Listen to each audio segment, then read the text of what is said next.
was your day tonight, Mr. Montenegro? Tanong ng isang reporter kay Sir Yuan. Hindi sumagot si Sir Yuan at nagtuloy-tuloy lang sa paglalakad. Tipid akong ngumiti kahit pa nagsisimula na akong ma-disappoint. Surely, this night is not what I expected.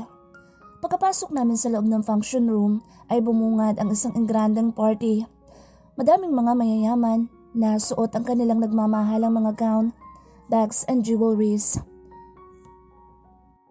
Mahal din ang suot kong jewelries na ipinasuot kanina sa akin ng makeup artist ng mommy ni Sir Yuan. Dumiretso kami sa grupo ng kanyang mga kaibigan na nasa iisang table. Yuan, akala ko hindi ka na darating. Bungad sa amin ng mga kaibigan niya. Tahimik lang si Sir Yuan hanggang sa magsimula na ang party. Nagsalita ang MC at ipinakilala si Mr. Robles, ang CEO ng Marlboro na nagdiriwang ng kanilang 50th anniversary ngayon. Good evening. Thank you for celebrating with us. Masasalamat ni Mr. Robles. Maiksi lang ang kanyang speech at bumaba na agad sa stage para asikasuhin ang mga bisitang naririto. Yuan, napalingon kami sa likod kung saan galing ang isang boses. Isang matangkad at sexy na babae ang nakangiti ngayon sa amin. No, kay Sir Yuan ang tingin niya. Maylin. Tawag din ni Sir Yuan. Mabilis na lumapit at humalik si Maylin kay Sir Yuan. Napansin kong may kakaiba sa mga titig ni Maylin kay Sir Yuan. Samantalang ang boss ko naman ay malamig ang tingin na ipinupukol sa kanya. Ang mga kaibigan ni Sir ay tahimik lamang habang nakatingin sa kanila ngayon. May nasasense din ako na iba sa kanila. Can we dance? Tanong ni Maylin. Bumuntong hininga si Sir Yuan bago niya tinanggap ang kamay ni Maylin at iginiya sa dance floor. Mabagal na music ang pumapailan lang ngayon. Kitang-kita ko ang malamlam na mga mata ni Maylin habang nakatingin kay Sir Yuan. Habang ang kanilang dibdib ay magkadikit. Pakiramdam ko ay may ugnayan sila. Nakaramdam ako ng kirot lalo na ng halikan ni Maylin sa Sir Yuan. Ano palang role ko sa party na ito? May date naman pala siya pero heto at minihisan pa niya ako at ginastusan para sa gabing ito. Kumuha ko ng wine at ininom. Nakipagkwentuhan ako sa mga kaibigan ni Sir habang nagsasayaw sila ni Maylin. Plano yata nilang magsayaw buong gabi dahil 30 minutos na ay hindi pa sila natatapos. Sinikap kong huwag nang tumingin sa kanila dahil napapansin ko ang mayat maya na pagsulyap ng mga kaibigan ni Sir sa kanila ni Maylin at pagkatapos ay sa akin. Angelica, may boyfriend ka na ba? Tanong nila sa akin. Umiling lang ako at sumimsim sa alak na nasa wine glass. Dapat mag-boyfriend ka na. Huwag mong sayangin ang ganda at kabataan mo sa taong wala namang pakialam sa mundo. Wika na Sir Prince. Pakiramdam ko'y tinamaan ako sa sinabi niya. May alam kaya sila? Siguro. Paano niya masasabi iyon kung wala silang nalalaman na magkakaibigan? Tahimik lang ako at mas lalong nalungkot. Pakiramdam ko ay hindi ako welcome sa party na ito. Hindi welcome sa mundo nila. Hindi kailanman magiging welcome sa buhay ni Sir. Panay na ang kwentuhan nila sa buong party. Hindi ako makasabay dahil patungkol sa business ang usapan. Nakatapos ako ng 4-year course pero hindi naman ako anak mayaman na kayang sumabay sa mga hilig nila na mayayaman. Lalo na at sumama si Maylin sa table namin at tumabi pa kay Sir. Panay ang kwento niya sa kanyang stay abroad at panay din ang sulyap kay Sir Yuan na tahimik lamang. Tahimik ako hanggang sa napagpasyahan naming umalis na sa party. Parang ayaw pang pumayag ni Maylin kanina. Kung hindi lang siguro sila ang host ng party ngayon ay baka sumama na siya kay Sir Yuan. Na-curious tuloy ako bigla kung ano ba ang relasyon nila. Pakiramdam ko'y malapit si Maylin kay Sir Yuan. Pero bakit ganun si Sir Yuan sa kanya? Malamig ang pakikitungo sa kanya ng gaya sa akin. Ang pinagkaiba nga lang ay nagagawa ni Maylin ang gusto niya at mukhang nasasabi din niya ang gusto niyang sabihin. 2:00 na nang maihatid ako ng driver ni Sir Yuan sa bahay. Mas okay ngayon na hindi na lang ako basta hinayaan na umuwi mag-isa. Yun nga lang, hindi pa din ako inihatid pa uwi. Nakapagpaalam naman ako kay tatay kanina. Ipinakiusap ni nanay sa akin nang tumawag ako para magpaalam. Dahil baka mamay abot-abot na sermon na naman ang gawin sa akin. Tanghali ako nagising kinaumagahan. Sabado at walang pasok kaya naman hindi ko na inabala pang bumangon at mag-almusal. Matamlay din ako sa buong maghapon. Naiisip ko nangyari kagabi. Anong ugnayan ni Sir Yuan kay Maylin? Sumasakit na ang ulo ko kay isip na para bang big deal sa akin at pati ang sinabi sa akin ng mga kaibigan ni Sir. Paano ko naman magagawa yun kung boss ko siya? Hindi ako makakaiwas at mukhang tapos na din ni Sir Yuan na pagsawa ng katawan ko. 1 linggo na kaming hindi nag-contact. Di ba dapat mas matuwa ako kaysa patuloy naming ginagawa ang bagay na iyon? Gayong wala naman kaming relasyon. Kahit pagkagusto niya sa akin ay mukhang hanggang panaginip ko na lang. Dapat wala na akong pakialam pa doon eh. Kinagabihan nang makatanggap ako ng tawag mula sa mommy ni Sir Yuan. Birthday daw bukas na sir at gusto niya itong surpresahin. Tulungan ko daw siya. Naipagpaalam na din niya ako kina nanay at tatay at pumayag naman sila. Nag-isip din ako ng pwede kong ibigay na regalo kay sir. Nag-search ako online ng mga gifts na pwedeng ibigay sa isang bachelor. Sir Yuan have everything, kaya naman nahirapan ako mag-isip. 4 na oras lang ang tulog ko sa magdamag. Naisipan kong gumawa ng macrame na bracelet para kay Sir Yuan. Gusto kong gawa ko mismo ang ibibigay ko sa kanya para special. Naisipan ko siyang bilhan sana kaso baka hindi lang din naman niya gamitin. Inilagay ko ang regalo ko sa isang maliit na kahon. Maaga akong bumangon kinaumagahan para maaga makarating doon. Hindi ko pa kasi alam kung ano ang plano ni Ma'am para sa pa-surprise birthday sa anak. Thank you for your help, Iha. Pasasalamat ng mommy ni Sir Yuan nang matapos namin ang inihanda namin para sa kanya. Isang simpleng handaan lang ito na dadaluhan ng mga kaibigan niya. Madaming putahe ang nakahanda. 3:00 nang dumating ang mga kaibigan ni Sir Yuan. Nang sinabi ni Mom na parating na si Sir Yuan, ay mabilis kaming nagtago. May mga hawak kaming party popper at nagmukha tuloy party para sa bata ang birthday ni Sir. Nang sinabi ng katulong na dumating na ang sakyan ni Sir, ay agad na kaming nagtago. Pinatay namin ang ilaw at nang magbukas ng ilaw si Sir Yuan, ay agad kaming sumigaw ng happy birthday at pinaputok ang mga party popper. Priceless ang mukha ni Sir Yuan. Nasurpresa siya. Agad siyang yumakap sa mommy niya. Thank you, Mom. Hindi na ako bata. Wika niya. Tumawa si Mom at inakbayan siya. Angel, help me. Wika ni Mom. Nahiya naman ako at naisingit pa ang pangalan ko dito. Thank you, Angel. Wika ni Sir Yuan. Ngumiti lang ako at tumango. Nagsimula ng mag-ingay ang mga kaibigan ni Sir Yuan. Nagsimula na silang kumain at nagpahanda din si Mom ng mga inumin na alak sa may garden. Kunti lang ang kinuha kong pagkain dahil hindi ako makaramdam ng gutom.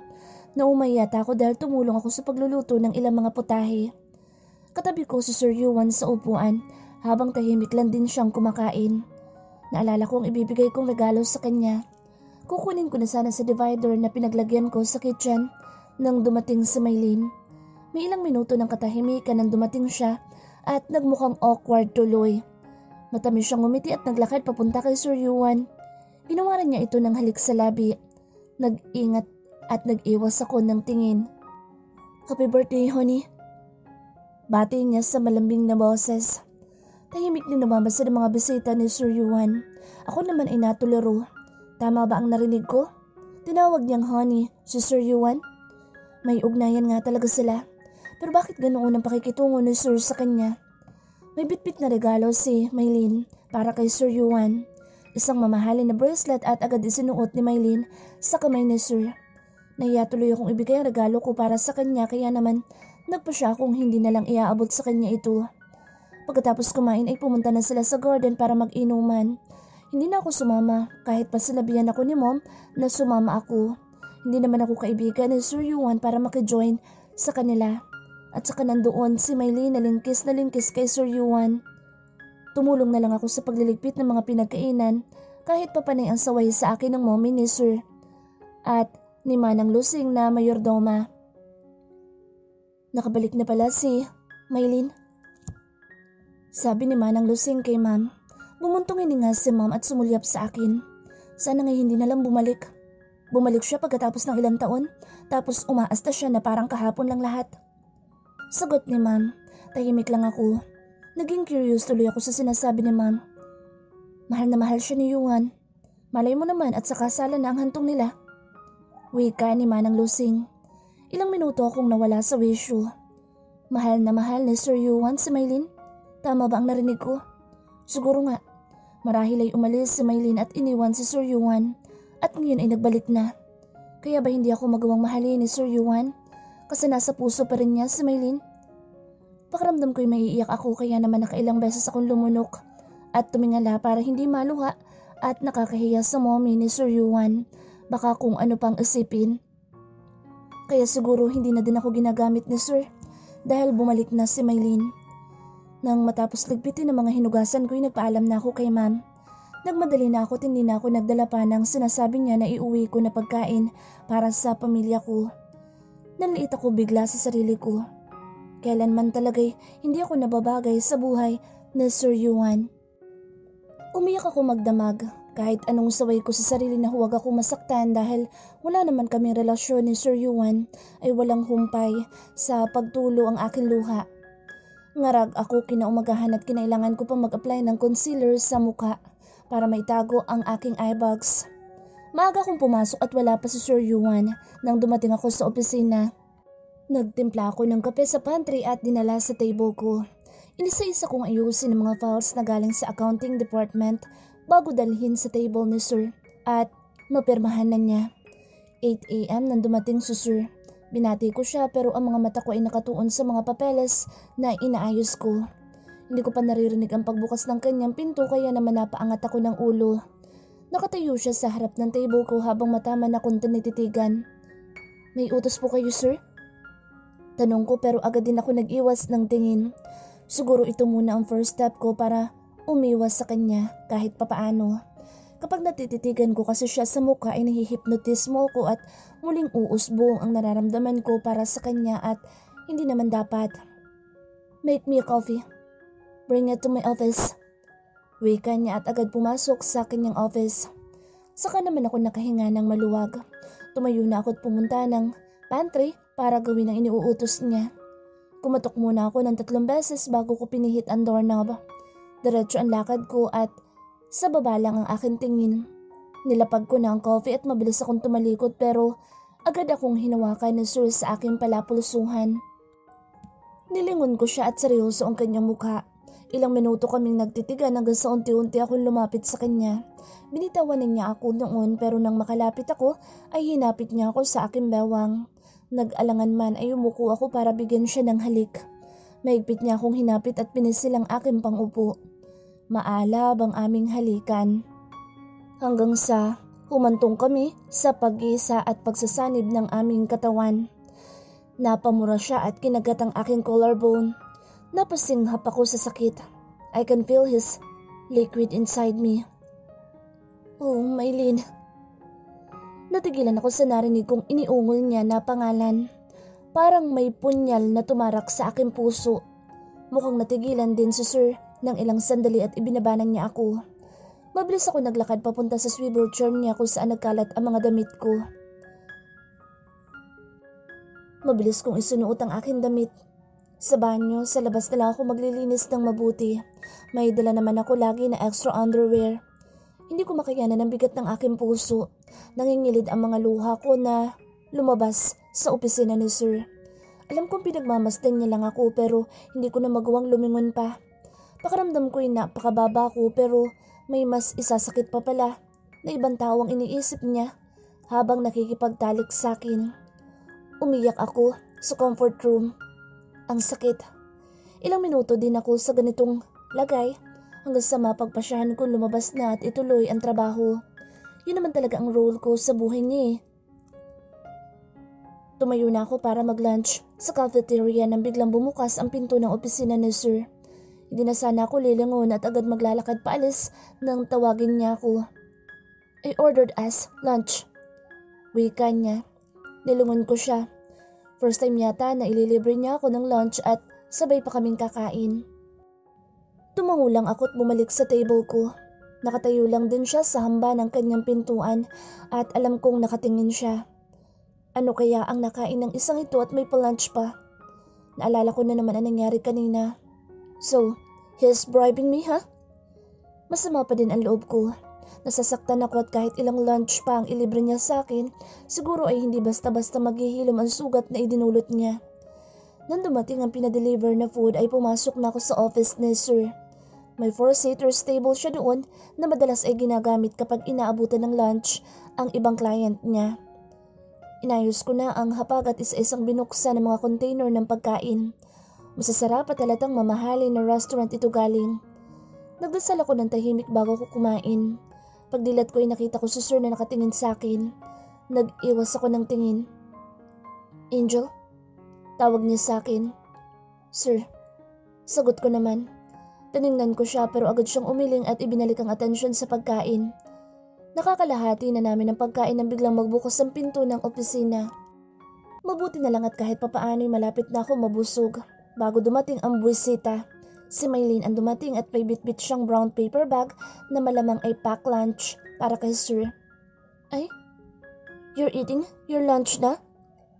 Maarte nitong tanong kay Sir. Obvious ba? Hindi na ako nag-abalang tumingin kay Maylene o kaya ayain na saluhan kami ni Sir. Oh, you're eating lunch with your employee? Tanong ni Maylene ay kinatigil ko. Binilisan ko na lang kumain at agad na tumayo. Nakita kong tiningnan ako ni Sir. Thank you sa lunch, Sir. Pasalamat ko't niligpit ang mga container. Bumuntong hininga si Sir at binalingan si Maylene. What are you doing here? Tanong niya. Natawa ko sa loob-loob ko. Napakalamig ng kanyang tono na para bang hindi niya ito naisip kanina at tinawag ang pangalan habang nasa loob ko siya. Mapait ang aking muka na lumabas ng opisina.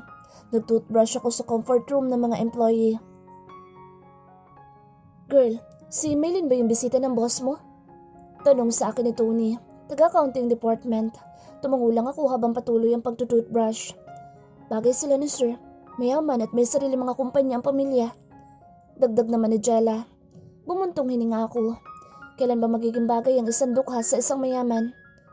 Sayang naman, Angelica. Ang hina mo kasi. Maunahan ka pa ni Maylene. Baling nila sa aking dalawa. Umilin lang ako habang patuloy ang pagkuskus ng toothbrush. Papansinin ba naman ako nun? Isa lang akong empleyado. Sagot ko.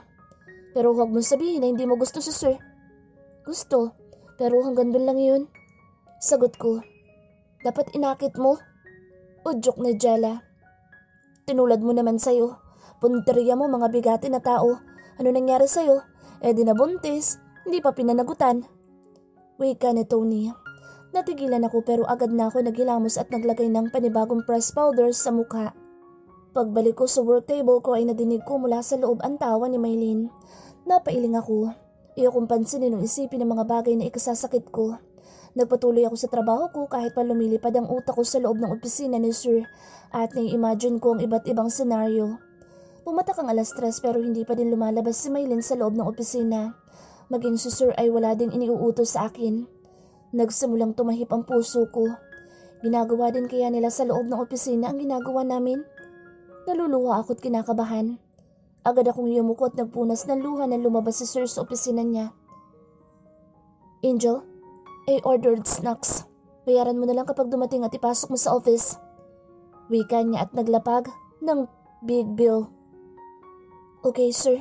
Sagot ko at sa baba lang tumingin. Bumalik na siya agad sa loob ng opisina. Bumuntong hininga ko. Tama nga siguro ang mga kaibigan ni Sir. Dapat umiwas na lang din ako. Pati ang mommy ni Sir Yuan at malamang alam din ang nararamdaman ng anak para kay Maylene. Pero paano ako iiwas? Kailangan ko ang trabaho ko. Nang dumating ang food na order ni Sir ay itinawag ko muna sa intercom para alam nila na papasok ako. Kumatok ako ng 2 beses bago pinihit ang doorknob. Nakita ko si Sir sa swivel chair habang si Maylene ay nakaupo ng bahagya sa edge ng office table kaharap kay Sir. Saan ko po ililagay ito? Tanong ko. Sa coffee table na lang. Sagot niya. May ikinukwento si Maylene at nangingiti si Sir. Parang tungkol ito sa kanilang high school life. Pagkalapag ko ng food ay agad na akong lumabas. Nagpunta din ako sa pantry at nag-snacks kasabay ng ibang empleyado. Nagkakatuwaan pa dahil si Emma ang isang HR ay ikinasal noong 3 araw ang nakaraan. Ikinukwento niya kung gaano kasaya ang kanyang first day as a wife. Nangingiti ako habang nakikita ang ningning ng kanyang mga mata habang sinasabi ang karanasan. Ano kayang pakiramdam ng mahalin din? Nakakainggit. Ako kaya? Kailan kaya darating din na lalaki na mamahalin ako't irerespeto? Magbaon ka bukas, Angel. Masarap ng baon mong ulam no isang araw. Wika na Randy sa akin na nakapagpabalik sa aking wisyo. Kapag maaga ako nagising, sagot ko at itinuon ng pansin sa ice cream na libre ni Tony.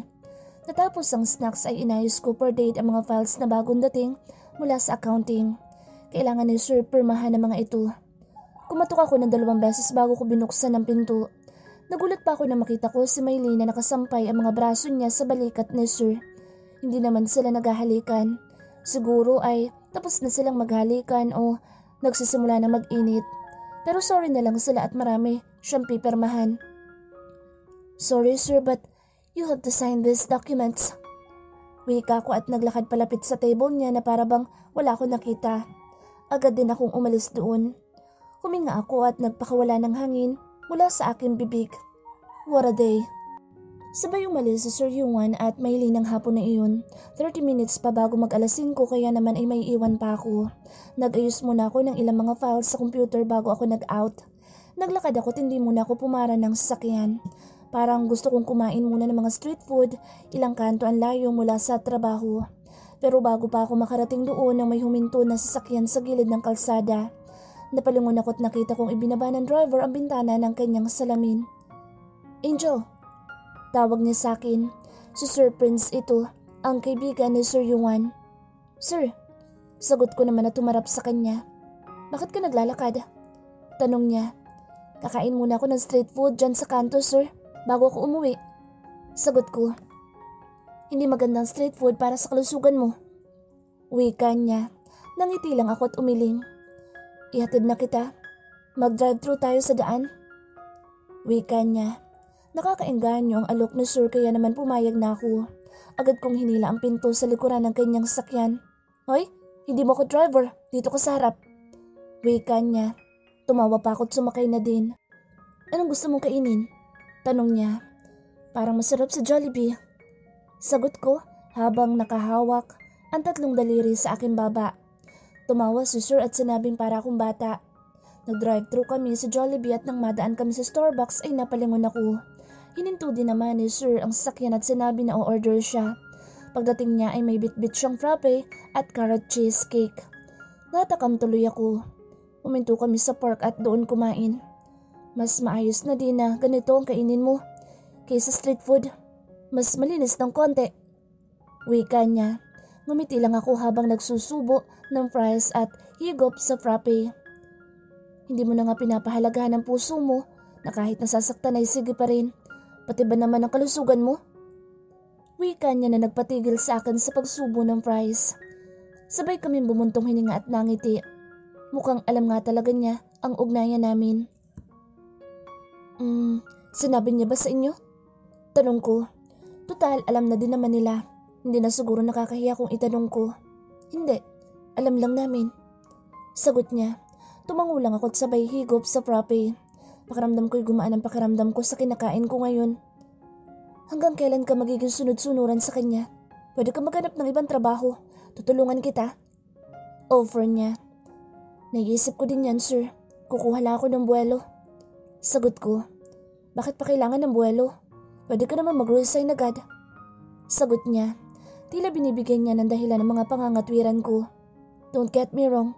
Hindi sa nangingialam ako pero parang ganoon na nga. Love yourself first. Tumango ko. Maganda ka, Angelica.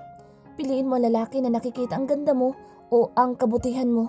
Hindi yung lalaki na nakikita lang ang magandang hubog ng katawan mo. Tiningnan ko si Sir. Nakatuon ang tingin niya sa harap. Tama nga si Sir. Mag-alas 7 na nang nahihatid ako ng Sir sa kanto malapit sa bahay namin. Hindi na ako nagpahatid pa sa bahay at baka issue na naman sa mga tsismosang kapitbahay at kay tatay na conservative masyado. Kinaumagahan ay matamlay ako na pumasok sa trabaho. Wala akong ganang kumain kaya naman uminom lang ako ng Milo. In my office. Wika na Sir. Pagkadating pa lang niya. Tumayo naman ako at agad sumunod sa kanya hanggang sa naupo siya sa kanyang swivel. Isinanyas niya ang kamay niya na lumapit ako sa kanya. Lumapit naman ako kasabay ng kaba na aking nararamdaman. Hinilan niya ako paupo sa kanyang mga hita. Napatili pa ako sa gulat sa ginawa niya. Napaupo ako sa kanyang mga hita, patalikod sa kanya. Anong oras ka umuwi kahapon? Tanong niya habang ang isang kamay niya ay nakahawak sa akin tiyan at ang isa ay nahaplos ako sa likod. Habang gumuguhit ng bilog gamit ang kanyang daliri. Bahagi akong inayos ang aking pagkakaupo. Answer me, Angelica. Wika niya sa naiinip na tono. 5 p.m. sir, pero sabi na ako nakauwi. Sagot ko. Saan ka pumunta? Tanong niya ulit. Sagot. Mariina bigkas na sir. Kumain lang sir. Sagot ko. Shit. Mura ni sir na para bang nahihirapan. Saan? Tanong niya. Teka nga, kailan pa itong may pakialam sa akin? Sa kanto. Sinungalin. Akusan niya. Nilingon ko siya. Kasama mo si Prince. Wika niya. Oo nga sir. Papunta na ako sa kanto nang madaanan ako na sir. Saan kayo pumunta? Tanong niya. Ano ba nangyayari sa lalaking to? Answer me. Nainip niyang tinig. Nag-drive-thru. Kumain sa park. Saan kayo pumunta pagkatapos? Anong sinabi niya sa'yo? Tanong niya. I'm asking, Angel. Kumain sa park. Nagkwentuhan lang ng ilang bagay tapos hinatid na ako sa kanto pa uwi ng bahay. Humarap ako sa kanya at siniil ko siya ng halik. Napaungol ako habang naghahalikan kami. Wala siyang sinabi? Tanong niya. Wala nga ba siyang sinabi? Meron pero bakit ko naman sasabihin sa kanya? Wala. Sagot ko. Hinalikan niya ako sa aking leeg. Huhubarin na sana niyang blouse ko nang tumunog ang intercom. Nagkatinginan kami bago kami tumingin sa pinto. Sa akin lahat dumediretso lahat ng calls ni Sir. Sa akin lang nakakonekta ang telepono niya dito sa opisina. Nagkatinginan kami at mabilis akong umalis sa kanyang kandungan. Inayos ko ang damit ko. Pinindot ni Sir ang kanyang telepono at kinabahan ako nang marinig ko ang nagsalita. I'm outside your office. Wika ni Ma'am. Siya ang gumamit ng intercom sa working table. Pumasok si Ma'am sa loob ng opisina. Napakaseryoso ng kanyang muka. Yumuko ako dahil wala akong muka na maihaharap sa kanya. Are you two in a relationship? Tanong niya. Kalmado ito at mukhang hindi naman galit pero kahit pa ganoon ay hindi ko magawang magtaas ng aking mukha at harapin siya. Ano na lang kayang iniisip niya sa akin ngayon? Kinakabahan ako lalo sa tanong niya. My God, nakakahiya ako. Hindi sumagot si Sir. Tinignan ko siya at nakita kong tumingin din siya sa akin. No, ma'am. Sagot ko. Hindi ko na tinignan si Ma'am dahil namumula na ako sa hiya. Pakiramdam ko'y napakarumi kong babae na nagpapagamit sa anak niya kahit wala kaming relasyon. Panagutan mo siya. Galit na ani nito kay Sir. Sa sobrang galit ay pasigaw na niya. Nakausapin ang anak. No way! Sagot ni Sir Yuan. Hawak ko ang aking dibdib habang naririnig ang pakikipagtalo niya sa mommy niya. Ginagamit mo siya pero wala kang planong panagutan? Hindi kita pinalaki para pagsamantalahan ng mga babae. Galit pa din si Ma'am. I can't do that. Sagot ni Sir Yuan. Naluluha ako at nanginginig ang aking mga labi habang pinipigilan ang paghikbi. Nakayuko lang ako. Dahil ba kay Maylin?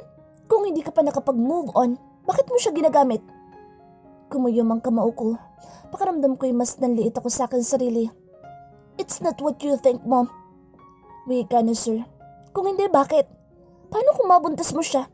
She won't. She's taking pills. My God, son. What are you thinking? Matagal niyo na ginagawa yan? Natahimik si Sir. Hindi ko na narinig ang kanyang sagot. Hindi ko na din magawa pang tumingin sa kanila. Nahihiya ako. Ako ang dapat sisihin dahil pumayag ako sa ganitong setup. Pakiramdam ko'y ang landi ko. Pinili kong umalis sa opisina ni Sir. Dumiretso ako sa banyo at umiyak. Wala na din ako maiharap na mukha kay Sir kaya naman bumalik ako sa aking working table at umalis ng trabaho kahit maaga pa. Hindi din ako pwedeng umuwi dahil magtataka sila sa bahay. Napili ko munang tumambay sa park kung saan kami tumambay ni Sir Prince kagabi. Umupo ako doon hanggang pumatak ang 12:00. Malilim ang mga ilalim ng puno na siyang kinaroroonan ng mga wooden stools.